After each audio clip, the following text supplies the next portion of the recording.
Vi svenskar är sämst i Europa på att prioritera våra fritidsintressen enligt en global undersökning.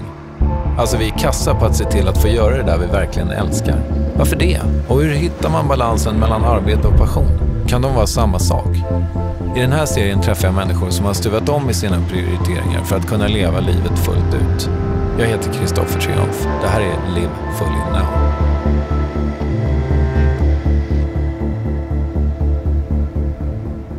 Vem är du? Ja, jag är då Magnus Nilsson, jag är kock. Och det är jag som driver Färviken-magasinet, en restaurang uppe i Jämtland. En av världens bästa restauranger? Ja. Vad betyder den här platsen för dig då?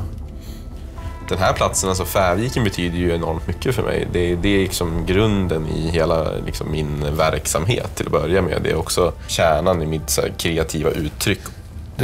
Du måste ju få massor av förfrågningar om att driva krogar över typ hela världen. Varför tackar du inte ja till det? Jag har ju liksom världen i ditt ostron. Ja. Nej, men alltså jag tycker att det är ganska bra här, vet du. Alltså det är det enkla svaret på något sätt. Alltså, jag har ju haft förmånen att få skapa en verksamhet kring det sätt som jag själv vill fungera på. Och har hållit på i 8 år att bygga upp det liksom. Hade det inte varit lättare för dig att inspireras liksom, om du hade varit baserad i New York eller Paris eller så? Ja, för att vi skapar ju vår egen utveckling. Det har vi gjort hela tiden här liksom, och det tänker jag fortsätta med.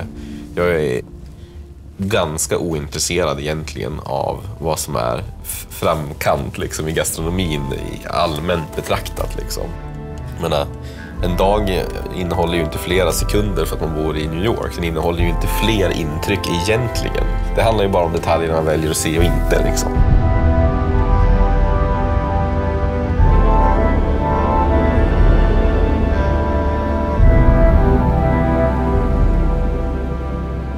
Privat då? Vad gör du för att må bra? Alltså det som jag har, som är liksom någonting som är väldigt avslappnande som jag gör, det är ju det här med fotografiet då. Det är ju som en hobby som jag har haft väldigt länge. Jag tror jag fick min första kamera när jag var 7-8 år eller något sånt. Och det har nog mycket att göra med att jag inte är alls lika duktig på att fotografera som jag är på att laga mat. Så när jag ska ta en bild så måste jag koncentrera mig otroligt mycket på hela liksom, den tekniska processen för att det ska bli vad man vill att det ska bli i slutändan. Och det är liksom på något märkligt sätt ganska avslappnande. Du och jag har pratat en gång förut och då berättade du att det finns inte en enda rätt som går ut i matsalen här som du är 100% nöjd med. Det stämmer nog. Ja, och du gav ganska nyligen ut en jättetjock bok med foton och mat liksom. Fanns det någon bild där som du var 100% nöjd med? Ja, det gör det nog faktiskt. Det finns flera stycken där. Och det kanske också är för att jag inte är lika bra på att fotografera som på att laga mat. Att jag inte riktigt ser de små tekniska nyanserna liksom.